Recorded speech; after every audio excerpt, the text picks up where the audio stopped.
Speaker Punjab assembly Malik Ahmad Khan ने सुन्नी इत्तेहाद council के 26 अरकान पंजाब असेंबली के खिलाफ नाअहली रेफरेंस इलेक्शन कमीशन में दायर कर दिया। 27 जून को पंजाब असेंबली इजलास में अपोजिशन अरकान ने हंगामा राय और तोड़फोड़ की थी। स्पीकर ने अपोजिशन के 26 अरकान की रुकनियत मुअत्तल की थी।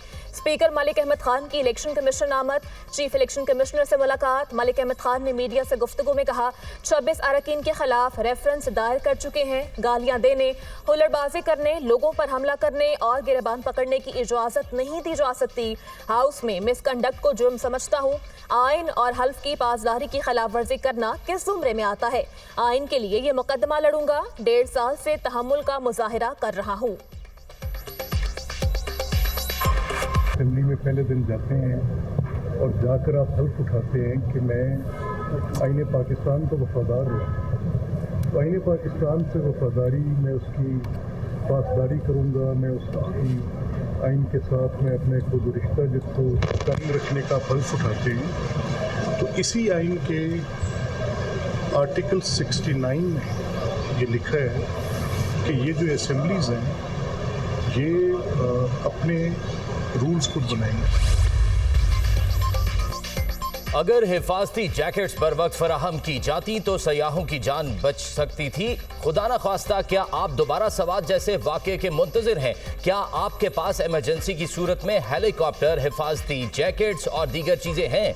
पेशावर हाई कोर्ट के सानहा सवात और दरियाओं को महफूज बनाने के लिए दायर दरख्वास्तों पर समात में remarks. Advocate general Khyber Pakhtunkhwa मुतअद्दिद अजला के कमिश्नर्स और दीगर अफसरान अदालत में पेश। सयाहों की हिफाजत के लिए क्या इकदाम किए? नामजद चीफ जस्टिस का कमिश्नर मालाकंड से इस्तफसार। शहरियों की हिफाजत के लिए दफा 144 नाफिज की कमेटी बनाई है, जहां तजावुजात हैं उसकी निशानदही की जाए। कमिश्नर का जवाब, नामजद चीफ जस्टिस ने रिमार्क्स दिए, जो सयाह भी मालाकंड आते हैं उनकी हिफाजत के लिए भरपूर इकदाम किए जाएं।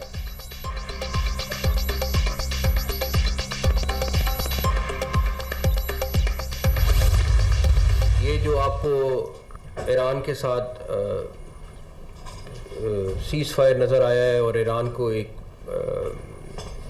कामयाबी नज़र आई है, मैं आपको सिर्फ ये ज़रूर बताऊंगा कि इसमें प्राइम मिनिस्टर साहब का बड़ा रोल है और इसके पीछे भी वर्दी है। एक बेस के ऊपर तकरीबन 11 के करीब मिसाइल फायर किए। जब वो आ रहे थे और हमें पता था कि ये इस बेस के ऊपर जा रहे हैं, तो हमें ये था कि ये अब बहुत नुकसान होने वाला है।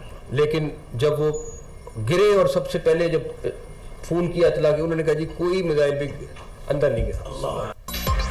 वज़ीर-ए-आज़म ने ईरान सीज़ फायर में अहम किरदार अदा किया। इस जंगबंदी के पीछे भी वर्दी है। सीज़ फायर पर पाकिस्तान को फख्र करना चाहिए। भारत से जंग में पाकिस्तान को गैबी मदद हासिल रही। दुश्मन की जानिब से फायर किए गए मिसाइल हदफ तक नहीं पहुंचे। जंग में पाकिस्तान का ज्यादा नुकसान नहीं हुआ। जवाबी कार्रवाई में भारतीय शहरी आबादी को निशाना नहीं बनाया।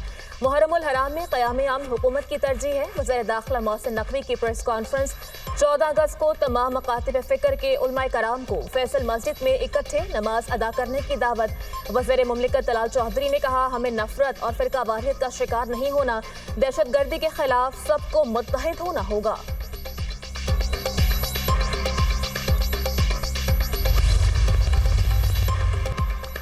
वज़ीर आज़म शहबाज शरीफ का दौरा आज़रबाईजान। वज़ीर आज़म इक़्तिसादी ताउन तंजीम के सरबराही इजलास में शिरकत के लिए शोशा कारापाख पहुँच गए।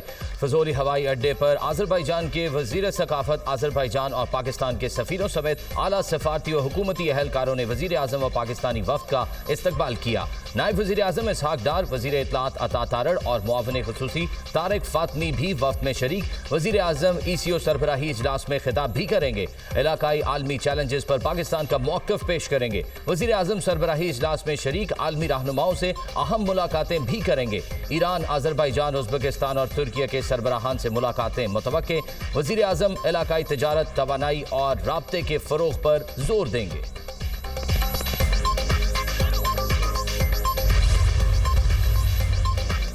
गवर्नर मेरी हुकूमत नहीं गिरा सकते, उनकी कोई हैसियत नहीं। फैसल करीम कुंडी काउंसलर का इलेक्शन भी नहीं जीत सकते। वज़ीर आला केपी अली अमीन गंडापुर की मीडिया से गुफ्तगू, कहा सवात वाक़े की इंक्वायरी चल रही है, जिम्मेदारों को सजा दी जाएगी, दरियाओं के करीब गैर कानूनी तामीरात को खत्म किया जाएगा। पेशावर हाई कोर्ट का वज़ीर आला केपी को किसी भी दर्ज मुकदमे में गिरफ्तार न करने का हुक्म। अदालत ने अली अमीन गंडापुर की हिफाजती जमानत में तौसी की दरख्वास्त मंजूर कर ली।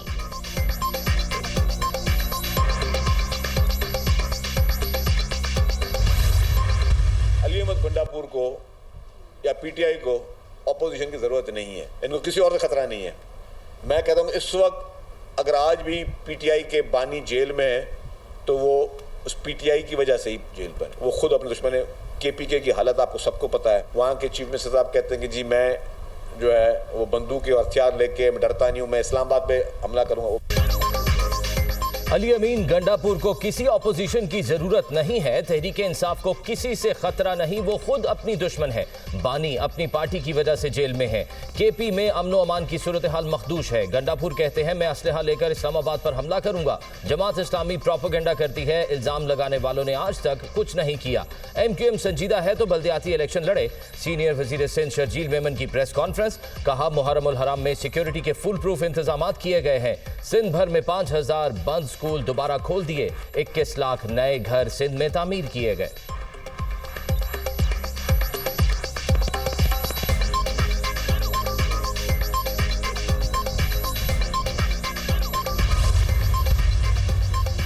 ANP हर किस्म की हॉर्स ट्रेडिंग की हमेशा मुखालफत करेगी।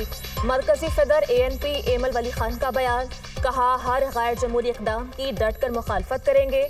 पार्टी उसूली मौक़िफ़ पर कायम है। जमहूरी इदारों के इस्तेहकाम के लिए जिद्दोजहद जारी रखेंगे। वज़ीर आला केपी के बयानात कारकर्दगी से तवज्जो हटाने की कोशिश है। अली अमीन को वज़ीर आला बनाने वाले क्या अब भी उनसे मुतमईन हैं?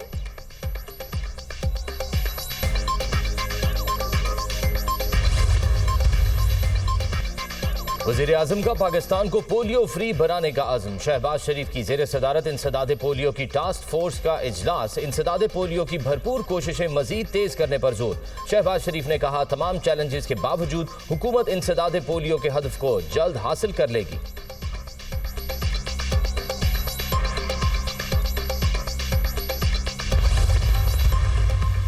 स्पीकर कौमी असम्बली ने इजाफी तनख्वाह लेने से इनकार कर दिया। सरदार अयाज सादिक का वज़ीर आज़म को खत, अपनी तनख्वाह का मामला शहबाज शरीफ पर छोड़ दिया। खत में कहा मेरा तनख्वाह के मामले से कोई ताल्लुक है, ना ही दिलचस्पी। तनख्वाह बढ़ाने का फैसला वफाकी काबीना और वज़ीर आज़म का है। अयाज सादिक का ख्वाजा आसिफ के इल्ज़ामात का जवाब देने से गुरेज।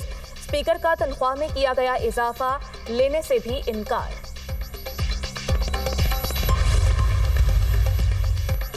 खैबर पख्तूनख्वा में निकम्मों की हुकूमत है। ये सूबे के नज़्मो नक्श में नाकाम हो चुके। सानेहा सवात पर केपी हुकूमत का रद्द-ए-अमल अफसोसनाक है। दरिया में फंसे लोग इमदाद के मुंतज़िर रहे। हुक्मरानों को लोगों की आवाज़ें क्यों सुनाई न दी। वज़ीर आज़म के कोऑर्डिनेटर इख्तियार वली की press conference.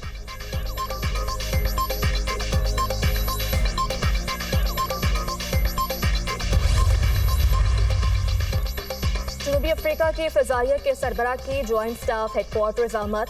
Lieutenant general Wiseman की chairman joint chief of staff committee general Sahir Shamshad Mirza से मुलाकात। बाहमी दिलचस्पी के उमूर पर तबादला ख्याल। ISPR के मुताबिक मुलाकात में अस्करी ताउन बढ़ाने पर गौर किया गया। इलाकाई सूरत हाल का भी जायजा। जनरल साहिर शमशाद मिर्जा ने इलाकाई सलामती के हवाले से पाकिस्तानी मौक़िफ़ से आगाह किया। लेफ्टिनेंट जनरल वाइसमैन ने पाकिस्तानी मुसल्लह अफवाज की पेशा वाराना सलाहियतों को सराहा। दहशतगर्दी के खिलाफ जंग में मुसल्लह अफवाज की कुर्बानियों की तारीफ की।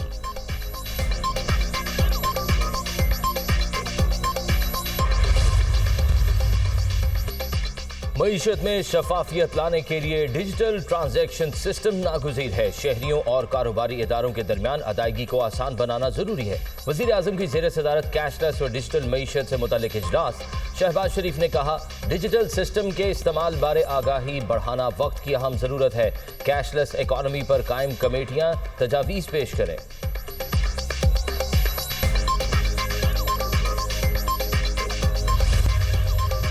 NDMA का 6 से 10 जुलाई तक मुल्क भर में बारिश, तूफान और मुतादिद मकामात पर सैलाब का अलर्ट जारी। आवाम को बारिशों के दौरान मोहतात रहने की हिदायत।